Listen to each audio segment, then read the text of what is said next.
Hey there guys, welcome back to the channel. So I got around to checking out one of my most anticipated film of the year, and it's F1.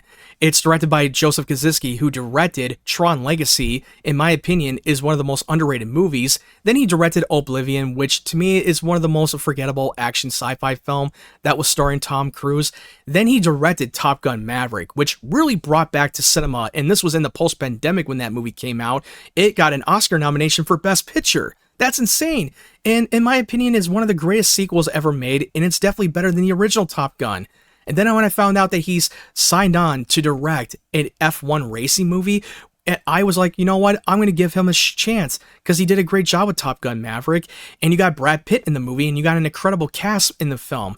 And I don't even follow F1 racing. I'm not familiar with it. I don't follow it at all. I had no interest in it whatsoever. So, but I still was willing to give this a chance because I was so blown away by the first trailer that came out a year ago, and it looked very promising.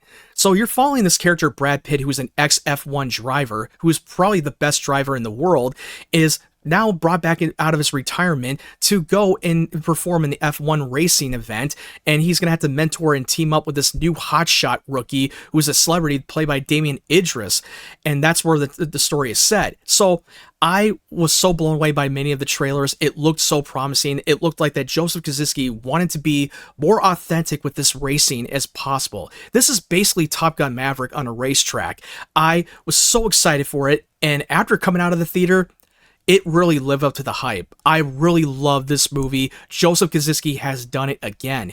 And I don't know how he managed to pull off shooting practical on a racetrack on an F1 race car vehicle, because it's one of the most powerful, fastest race car in the world. When you strap yourself in, you're strapping yourself into a freaking jet engine. It will take off, and it's very dangerous when you try to drive in an F1 race car, and it can cause a lot of incident when you do something wrong. It's really like full throttle when you're driving it. It will just blast you off. And the way he was shooting the choreography from a POV on an IMAX camera, that's outrageous to see that. It's incredible. It's making you feel like you're part of the racing event. And they actually had Brad Pitt and Idris driving those cars while they were filming the movie. They weren't shot on green screens. None of it was done on green screens. There are no CGI in this film. There's none. At least not that I know of, but no, they didn't. They try to make it real and authentic as possible when you're performing an F1 racing. It's so freaking good. I was blown away by the choreography, and here's the thing, it's not just a great racing movie, it's actually a great film. Sure, it is a simple, straightforward movie. It's very basic. You're not going to get lost and confused. You already know where the story's going, even though it's so predictable, but they actually kept us in a suspense while we're in the middle of a racing event, because things can go completely wrong when you get into an accident, and people can actually get injured or they can die. And I love Brad Pitt's character. He's playing an old-timer F1 driver who completely blew his reputation when he got into one accident, and he knew, and by the time he came out of his retirement, he knew that this was his one last shot of redemption to be the best driver in the world and actually win the F1 champion. And I think that it was such a really compelling story. And this character, Idris, who's a hotshot celebrity who thinks he knows it all and always needs people's approval to be loved by a lot of people instead of just focusing on racing.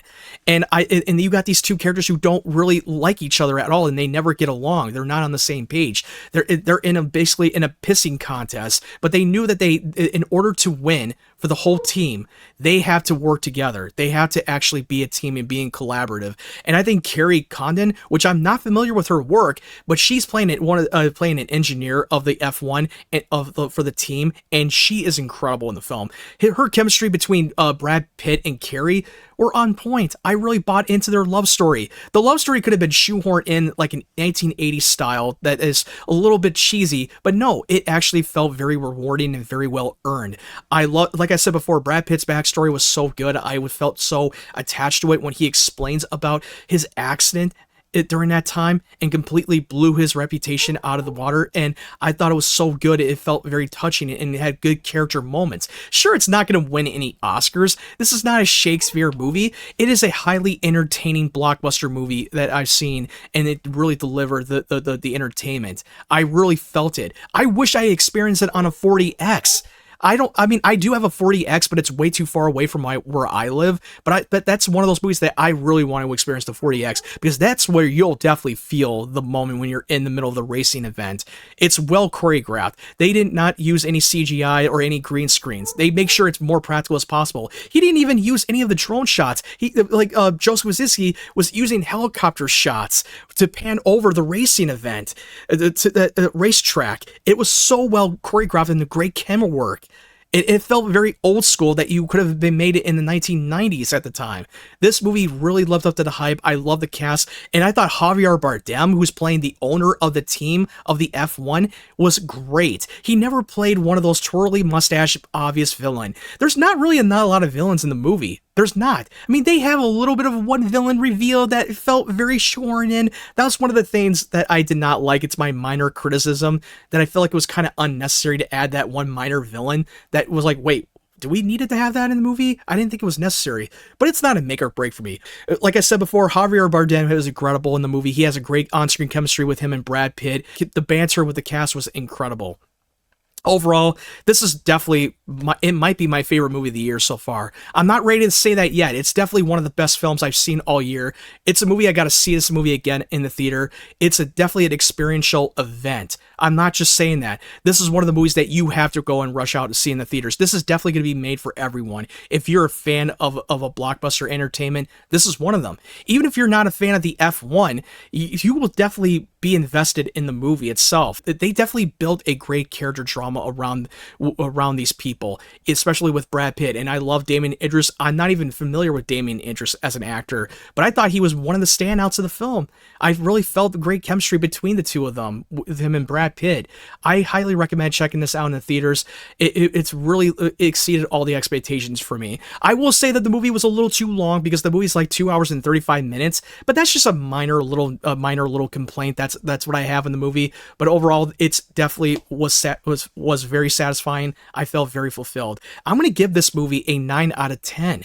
This was almost near perfect. It's a movie that you'll be entertained from start to finish. Will it win any Oscars? No. And they're already doing so well on opening weekend. This is performing much better on opening than they did with Megan 2.0, which more people were hyped about that movie, but now more people are not going out to support that film. More people are going out to see F1, and I myself has not seen Megan 2.0 yet. I will see it despite the mixed reception of that movie, but I will check that one out. But I think you should definitely go and watch this movie. It's a popcorn flick. It's definitely going to put you on the edge of your seat when you're watching this movie on the big screen as possible. I would prefer you go to see it at IMAX. I mean, look, I have not seen the 40X. If I were, I probably would have recommended it, but like I said, I want to see the 40X so freaking bad when it comes to F1. I think it would definitely be a hell of an experience for me.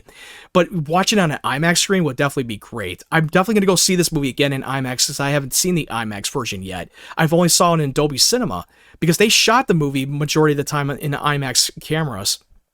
But anyway, what did you think of F1? Have you seen it? Did it live up to the hype for you? Let me know your thoughts in the comment section below. And they're already developing a sequel to F1. Because after the reception at the box office, they're confident that they want to do a sequel. I wouldn't be surprised.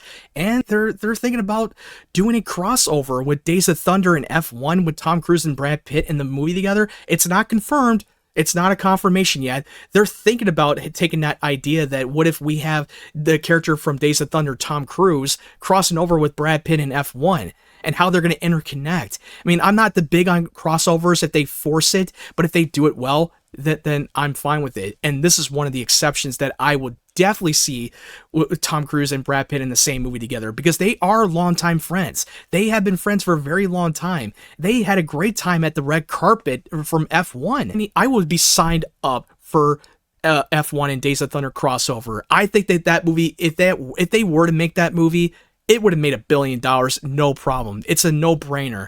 But anyway, that's my thoughts on F1. Let me know what you thought about the movie.